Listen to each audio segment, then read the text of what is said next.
A Roman soldier rides through the snow and meets a beggar. One act of mercy changes the course of Western history. This is the story of St. Martin of Tours, the soldier who became a saint, the bishop who fought without a sword, and the man who clothed Christ with half his cloak. In the misty dawn of the Roman frontier, around the year 316 A.D., a child was born in the town of Siberia, modern Sombarhe, Hungary, on the edge of Pannonia Prima, a province known for its cold winds and stern discipline. His father, a proud veteran of the Roman cavalry, was a tribune in the imperial service, a man of command and ambition. His mother was gentler, but no less Roman in her sense of duty.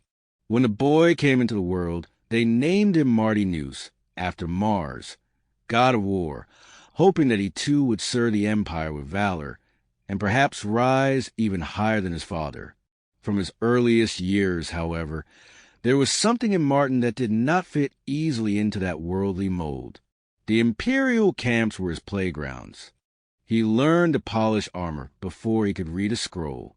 But when the soldiers around him cursed or laughed about their campaigns, Martin would slip away to sit beside some beggar outside the walls or speak with slaves who hauled grain for the legions.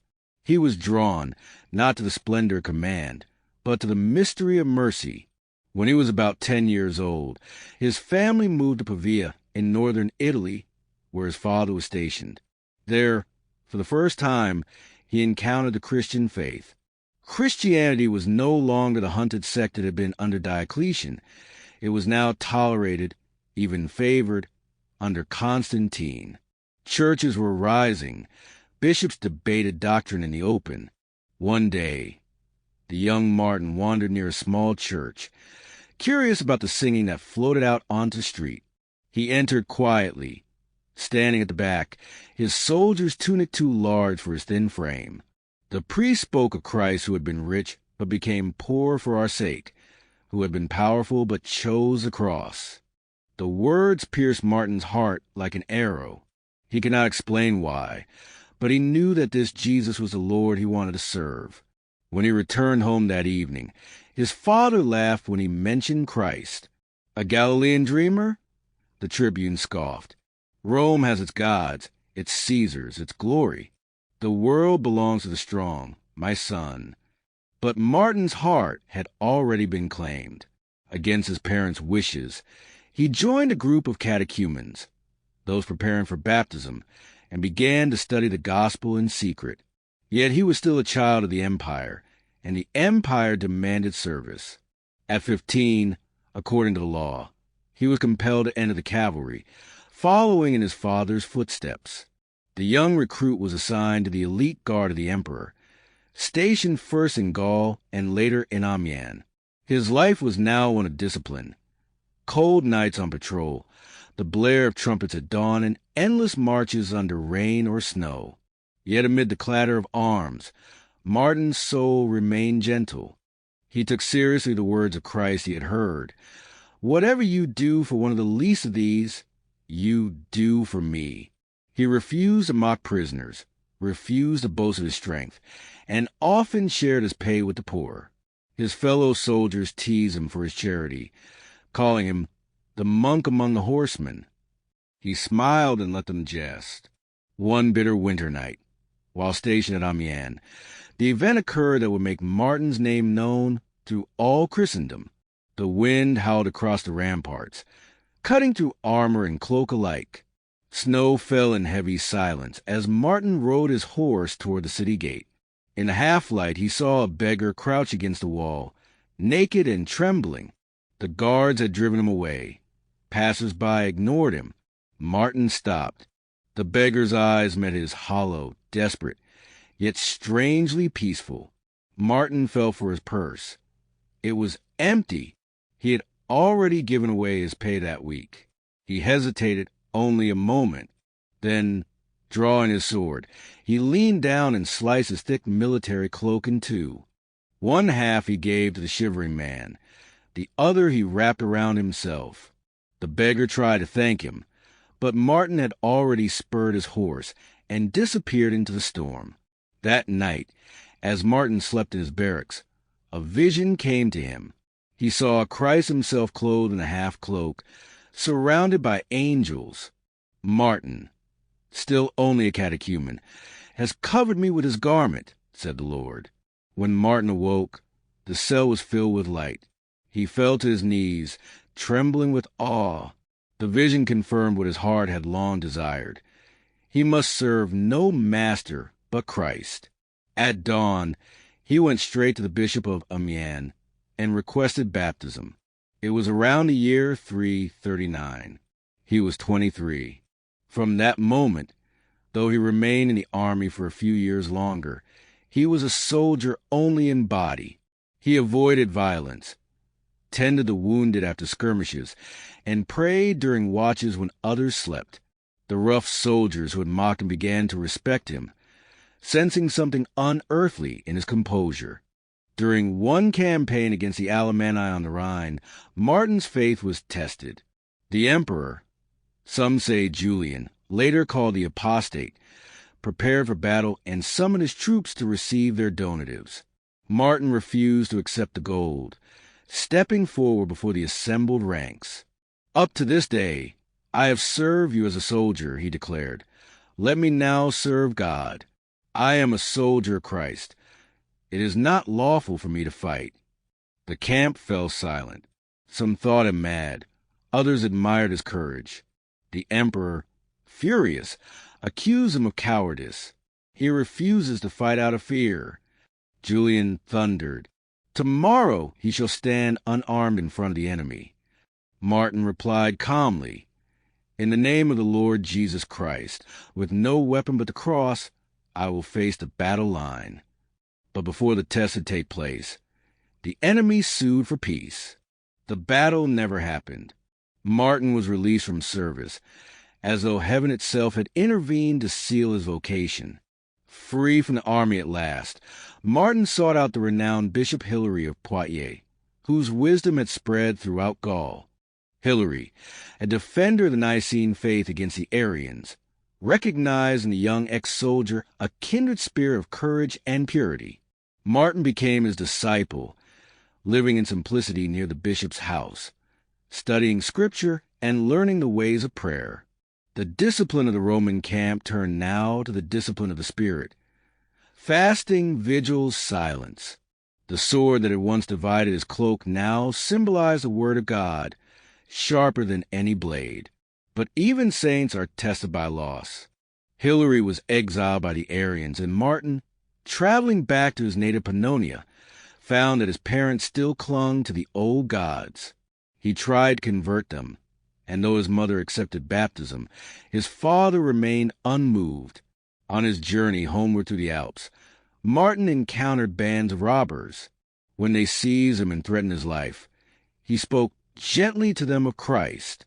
The leader, struck by his courage, released him unharmed. According to ancient tradition, one of the robbers later sought baptism, remembering the strange peace in Martin's eyes. At last, after years of wandering and hardship, Martin returned to Gaul. He built for himself a small hermitage near Poitiers, no grand monastery, just a hut of branches and straw by the river Claine. There he prayed, fasted, and labored with his hands, living on roots and herbs. Soon other men, hungry for holiness, came to join him. They cut wood, sang psalms, and shared their bread. The seed of Western monasticism was taking root. In that hidden life, Martin's gifts began to blossom. He healed the sick with the sign of the cross, delivered the possessed, and brought many pagans to faith. But more than his miracles, it was his humility that drew souls. When visitors came, he washed their feet himself, recalling the example of Christ. At night, he prayed long hours, often weeping. Once, a bright light filled his cell, and his companions saw him standing in ecstasy, radiant as though wrapped in fire. When they asked him about it afterward, he only said, "It is the mercy of God, not the merit of Martin." Thus ended the first great season of his life. The transformation from soldier of Caesar to soldier of Christ, from one who carried the sword to one who bore the cross. The half-cloak he had shared at Amiens had become a symbol of Christian charity across the empire, a story told in barracks and cathedrals alike. And the young man from Pannonia, who once rode through snow to meet a beggar, was now beginning to ride through Gaul to meet souls in need of salvation. After years of service and struggle, Martin was now free to give himself wholly to God. He had fought under the Roman eagle. Now he marched under cross. But while he sought solitude, heaven had other plans for him. For holiness, once it flames, cannot hide itself. It draws men like moths to a light. When Martin returned Gaul around the year 360, Bishop Hilary of Poitiers had also returned from exile. The Arians had been silenced, and the Nicene faith reaffirmed. The two men embraced with tears of joy, like father and son reunited by providence. Hilary gave Martin a plot of land near Poitiers where he could live as a hermit. There, at a place called Liguge, Martin built the first monastery in all of Gaul. It was no fortress of stone, no elegant cloister. The cells were made of rough timber and reeds, scattered along the banks of the Claine River. Martin's own hut was smaller than the rest, without roof tiles or furniture, only a mat of rushes for sleep and a wooden cross on the wall. He wore the same coarse tunic through winter and summer, patched so often it seemed more men than cloth. His food was a few vegetables, sometimes wild herbs. Yet the monks at Liguge lived as though in heaven, filled with peace and prayer. They rose before dawn to chant psalms, broke their silence only to sing, and labor with their hands, sharing whatever they had with the poor. Martin's humility and charity became the monastery's heartbeat. He treated all as brothers, never rebuking harshly, but guiding with gentleness. When a novice grew tired during long vigils, Martin would quietly finish his prayers for him, saying, "The spirit is willing, but the flesh must be trained by love, not by wrath." He moved among them like a shepherd who had once been a soldier, strong, disciplined, yet deeply tender. But even in solitude, the world found him. One day, as Martin prayed by the river, a peasant stumbled in, his face wild with grief. His child had drowned. He begged the hermit to come. Martin followed without hesitation, kneeling beside the lifeless boy. The crowd wept around him. Martin closed his eyes and prayed in silence. Minutes passed. Then he laid his hands on the child's body and whispered the name above all names. Slowly, color returned to the child's cheeks. The boy opened his eyes, blinked, and sat up. The father fell to the ground, crying out that a prophet had risen in Gaul. But Martin, ashamed of the noise, slipped away back to his cell. Word of the miracle spread through Poitiers. Crowds came, farmers, soldiers, even nobles, seeking healing or counsel. Martin healed many, but always turned their hearts toward conversion. He despised fame, saying that miracles were signs for the unbelieving, not crowns for the holy. Yet the more he hid himself, the more he was sought. In those years, Martin waged his quiet war against the lingering idols of Gaul. Pagan temples still dotted the countryside, and peasants offered sacrifices to stones and trees. He would travel on foot, sometimes with a few monks, to confront these old shrines.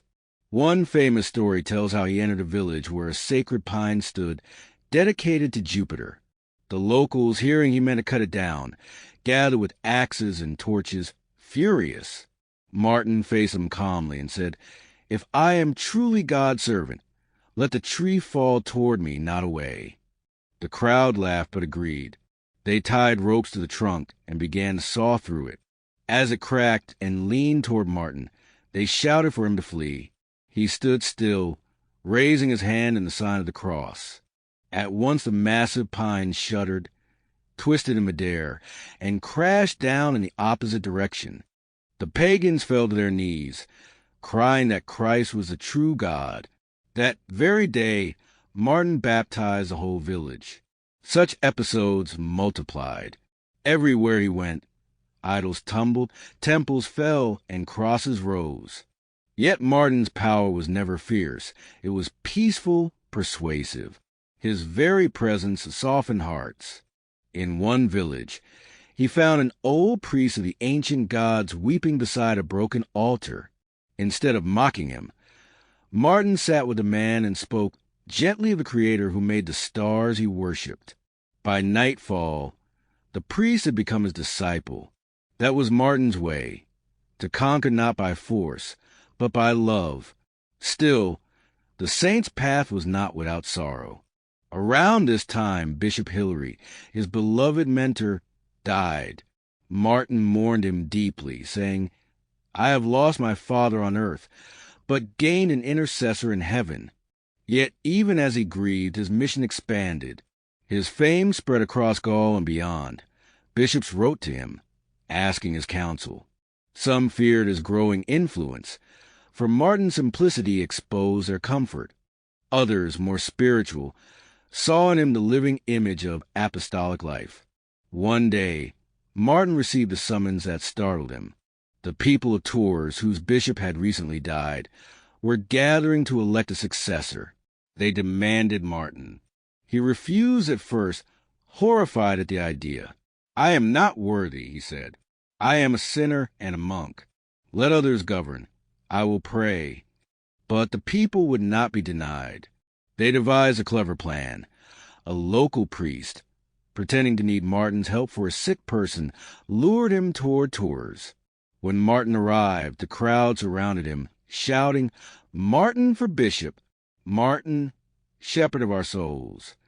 He tried to escape, hiding in a barn filled with geese, but their loud honking betrayed him.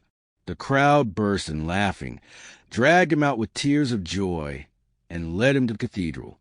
Even the clergy, who had doubted him because of his ragged clothes, were moved when they saw the people's devotion. In the year 371, amid thunderous acclamation, Martin was consecrated Bishop of Tours. The soldier had become a monk, the monk a bishop. But Martin did not change his way of life. Refusing to live in the episcopal palace, he built a small hermitage outside the city, what would later become the great monastery of Marmoutier. There, overlooking the Loire River, he lived with a community of monks, sleeping on straw, wearing his patched cloak, and eating only once a day. From this simple dwelling, he governed his diocese, taught the clergy, and cared for the poor. Each day he would cross the river to visit the city, healing the sick, reconciling enemies, and freeing captives. At night, he returned to Marmoutier to pray in silence until dawn. Many came to join him at Marmoutier, nobles, scholars, and peasants alike. It became a school of holiness. Its rule was simple: obedience, poverty, and charity. The monks learned manual labor, copying manuscripts, tilling the earth, and tending the sick. Some of the greatest bishops of Gaul would come from that monastery, trained under Martin's hand. He never allowed wealth or comfort to take root among them. Once, when a rich admirer sent him a fine cloak, Martin gave it immediately to a beggar. "I shall not go to heaven wrapped in silk," he said. Martin's miracles increased. Once, he entered a pagan burial ground to bless the tombs. A corpse suddenly stirred, sat up, and spoke, revealing the presence of a demonic spirit that had long deceived the villagers. Martin made the sign of the cross, and the specter vanished. Another time, a leper met him on the road and begged for healing. Martin kissed the man's ulcered face. Instantly, the leprosy disappeared, and the man's skin was restored. Those who saw it wept, for they understood that Martin's charity was greater than any miracle. Yet what most marked him was his mystical life. Many times he was seen at prayer, surrounded by light, as though conversing with unseen beings. His face would shine with a serenity not of this world. Once, during the Easter Vigil, as he lifted his hands in prayer, witnesses saw a globe of fire descend upon him. When asked later, he said simply, "The Lord is merciful to show his servants a glimpse of his brightness, that they may love him more." Despite his sanctity, Martin remained humble. When an imperial envoy visited Tours, the courtiers expected Martin to greet him with ceremony. Instead, Martin met him barefoot, his cloak patched and dusty. The envoy, embarrassed, refused to sit beside such a man. Martin smiled and said, "If you despise me, you despise him who made me." Later, that same envoy fell ill and was healed by Martin's prayers. The bishop's influence even reached emperors. Once, he traveled to Trier to plead for the lives of prisoners condemned by Emperor Maximus. The emperor, though powerful and proud, rose to meet the barefoot monk and granted his request. But when Maximus later sent Martin a lavish banquet, Martin would not sit until the emperor himself served the first dish, saying, "Let us remember, my son, that in Christ we are all servants." The emperor obeyed, blushing. It was said afterward that Maximus declared, "There is no man on earth I fear or love more than Bishop Martin." As the years passed, Martin's fame grew throughout the empire, yet he remained what he had always been, a soldier of Christ, still guarding the poor, still cutting his cloak for those in need. He had left the legions of Rome, but not the discipline or courage of the soldier. His army was now spiritual, his victories eternal. By the time Martin reached middle age, his name was known throughout the Western Empire. To the peasants of Gaul, he was not merely a bishop, he was a living saint. To nobles and soldiers, he was a mystery, a man who commanded the hearts of thousands while wearing rags. But Martin himself thought of none of that. His concern was always the same: the souls entrusted to him and the God he loved with a soldier's loyalty. The city of Tours was one of the most pagan of all Gaulish towns when Martin took its see. The ancient gods of the lawyers still had temples there, and processions to idols were common. But the people soon learned that their new bishop was fearless. He would walk into the heart of a festival, raise his hand, and silence the crowd with a single word: "Brothers." There was such authority in his voice that men stopped shouting and listened. He spoke to them of the true God, who loved even those who had not yet known him, of Christ who had once shared his cloak with a beggar. When he spoke, it seemed the heavens listened too. Many laid down their offerings to the idols and asked for baptism.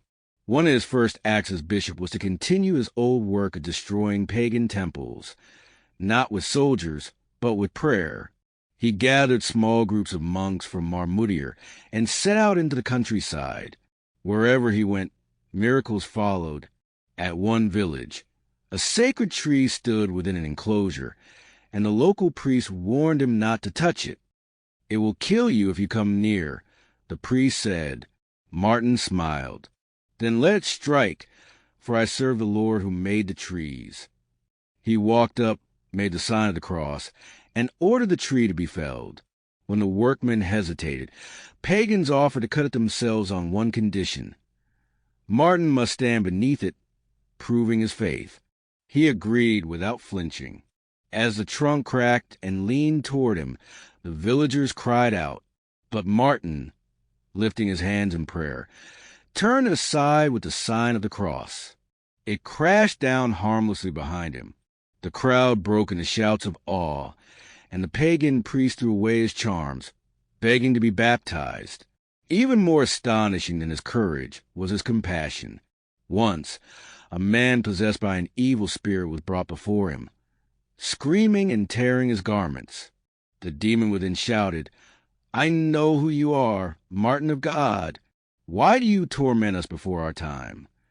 The people were terrified, but Martin looked calmly at the man and said, "Be silent and come forth."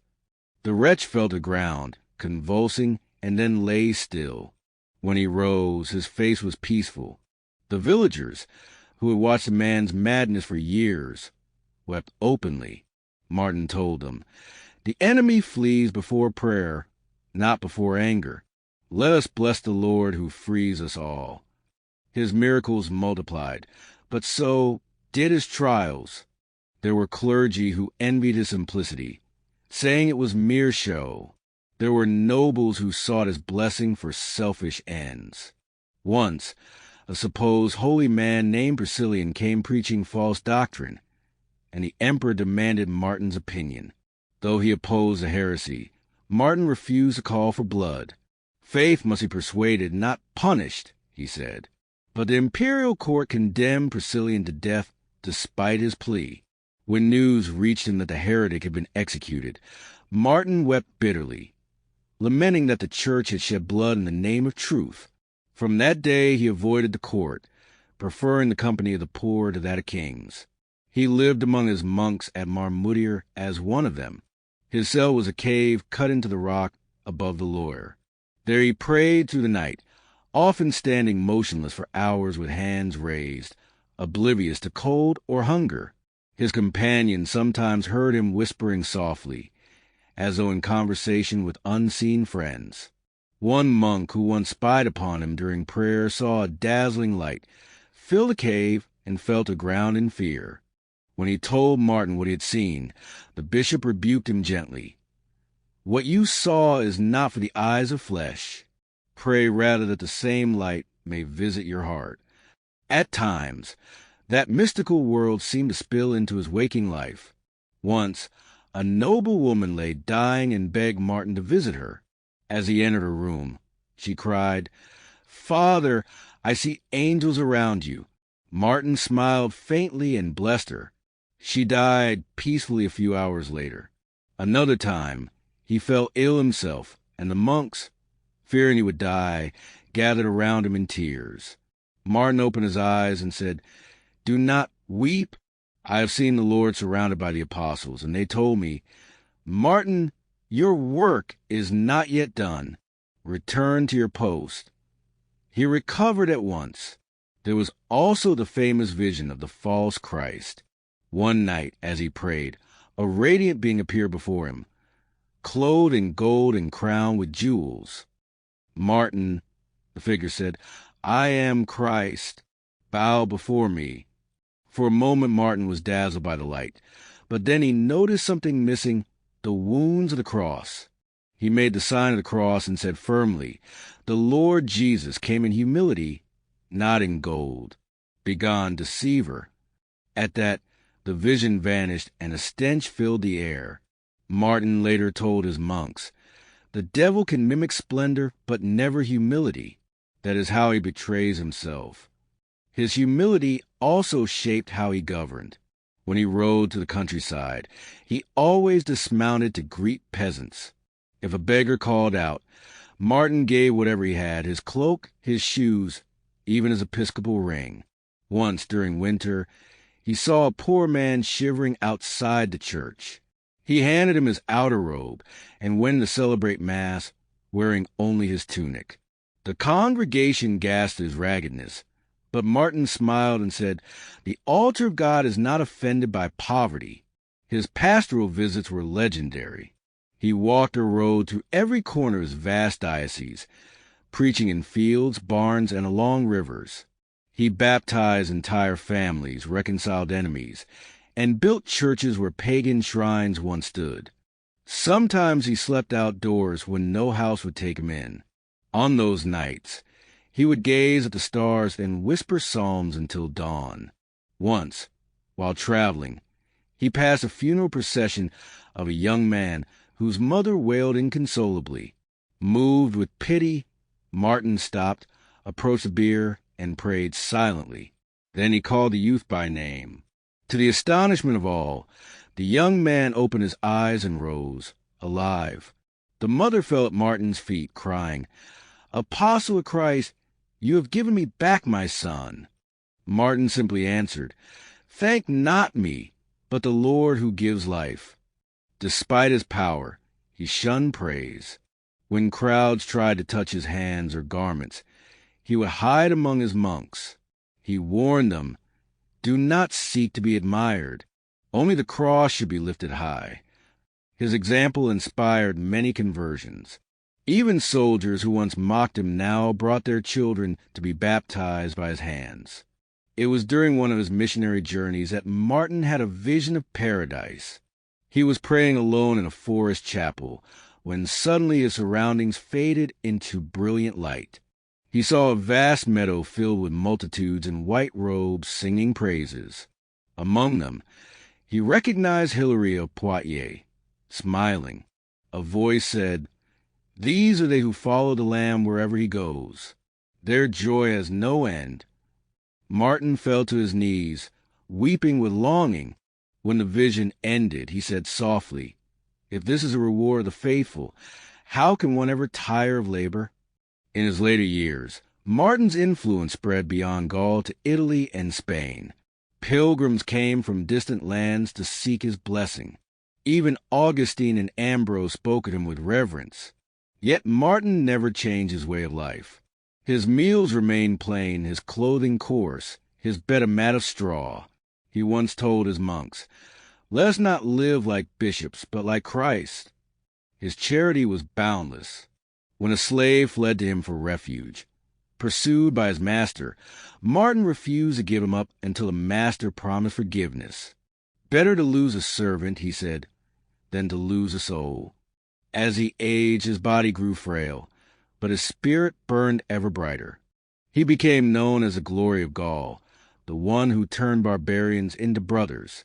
When barbarian tribes raided the frontier, Martin interceded with them as a peacemaker, saving countless villages.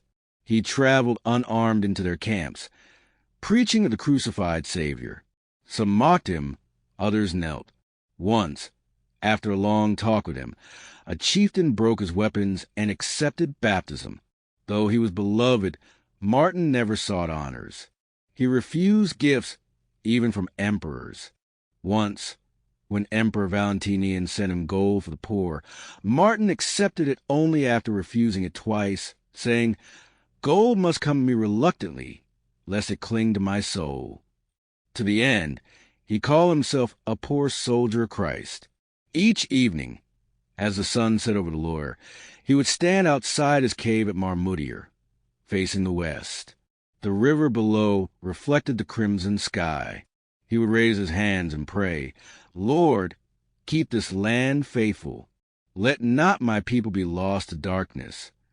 And often, as his monks watched, a flock of birds would circle above him, as if answering his prayer with their wings.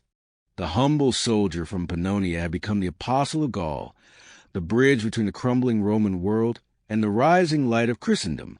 Yet even at the height of his fame, Martin was still the same man who once cut his cloak in half for a beggar, a servant who gave everything, a bishop who wanted nothing, and a mystic who walked daily between heaven and earth.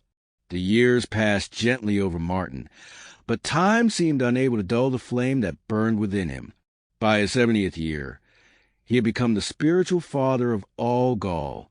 Kings, bishops, and peasants alike sought his counsel. Yet for all the reverence surrounding him, Martin's heart remained restless, not with ambition, but with love.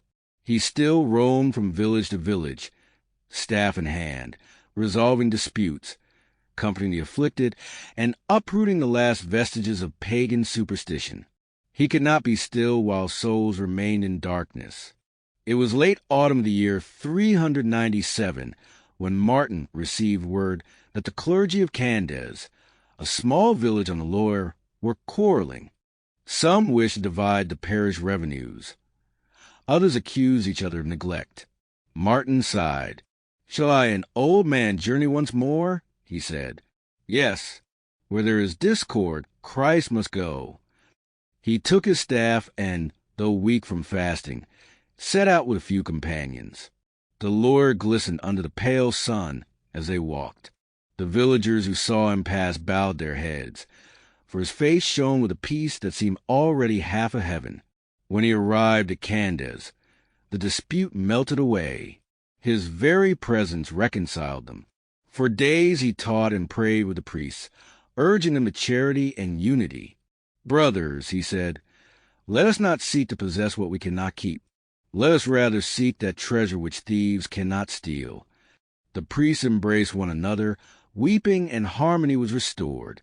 Martin rejoiced quietly, yet in his heart he knew this mission would be his last. He stayed in Candes to prepare the altar for the next Sunday's Mass.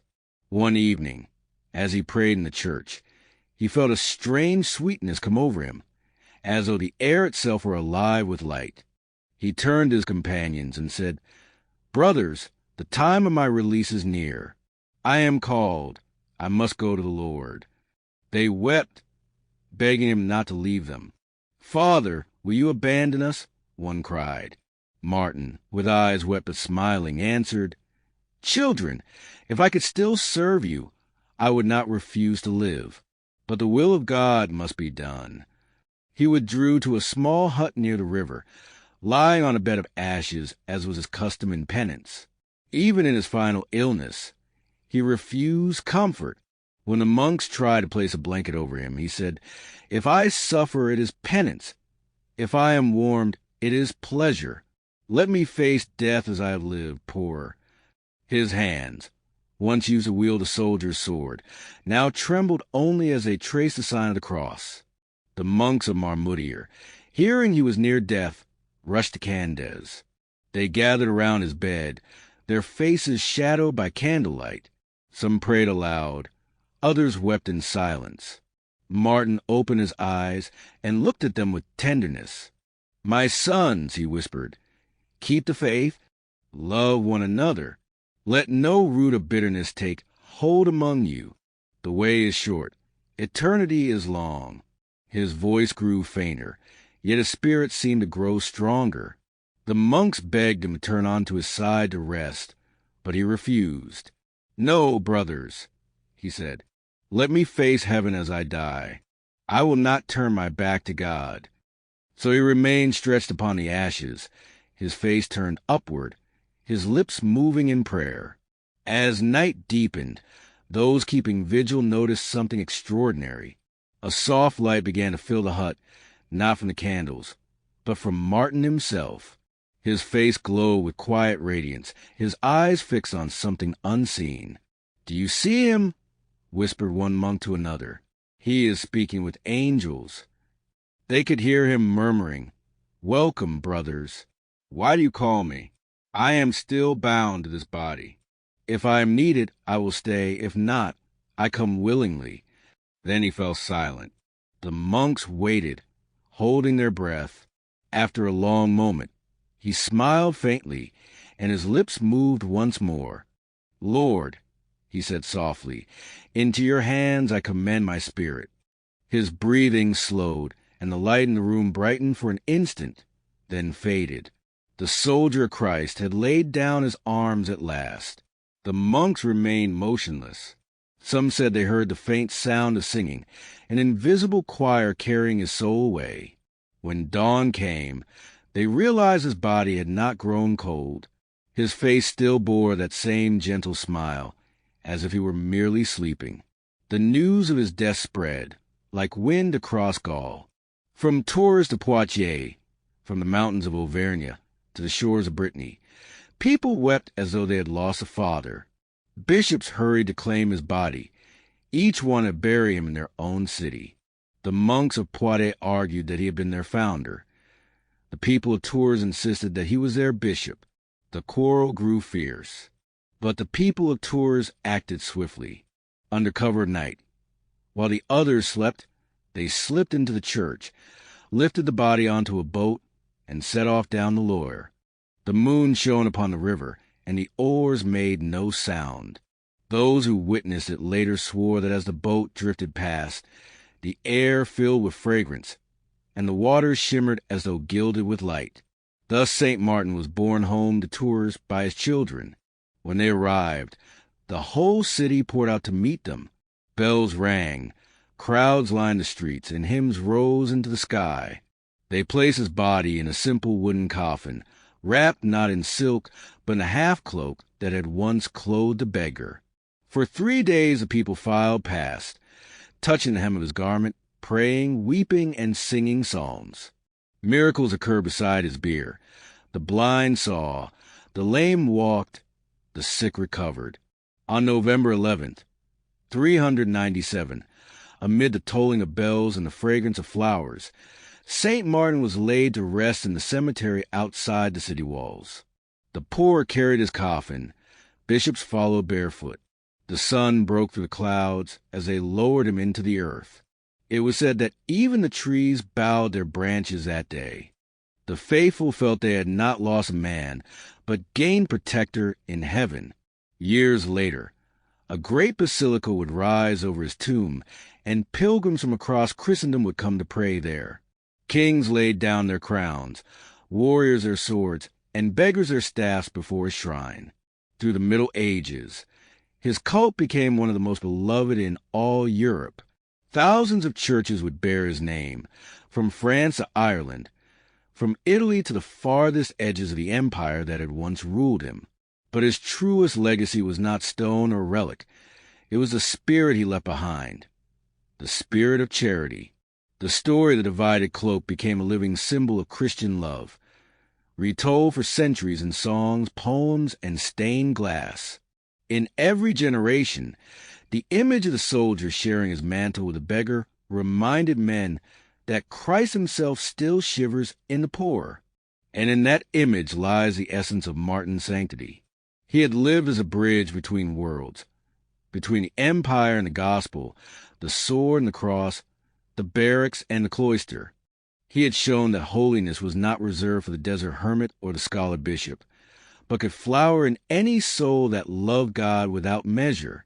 Legends would later say that angels guarded his tomb and that his cloak, kept as a relic, became the chapel that gave its name to countless chapels across France. Even centuries later, when kings went to war, they carried a piece of that cloak into battle, as though Martin's blessing still protected them. The soldier saint had not stopped fighting. His war had simply changed fields. To the very end, Martin's life was a hymn of mercy. His miracles, his visions, his labors, all flowed from that first act of love at Amiens, when he gave half his cloak to a beggar. In that gesture, he had clothed Christ himself, and Christ, in return, had clothed him with glory. If one could have stood beside his tomb at night in the years after his death, one might have seen candles flickering in the darkness and heard the murmurs of pilgrims, prayers for peace, for healing, for courage. And perhaps through the silence, one might have felt the faint echo of a soldier's footstep fading into eternity, a man who once rode through snow and found heaven waiting in the eyes of a beggar. Thus ended the life of St. Martin of Tours, soldier, monk, bishop, and lover of the poor. He conquered without bloodshed, ruled without pride, and died without fear. The world remembers his miracles, but heaven remembers his charity. And every November, when his feast returns, it is as though the wind that once blew through the snows of Amiens whispers again, "Martin, still only a catechumen, has covered me with his garment.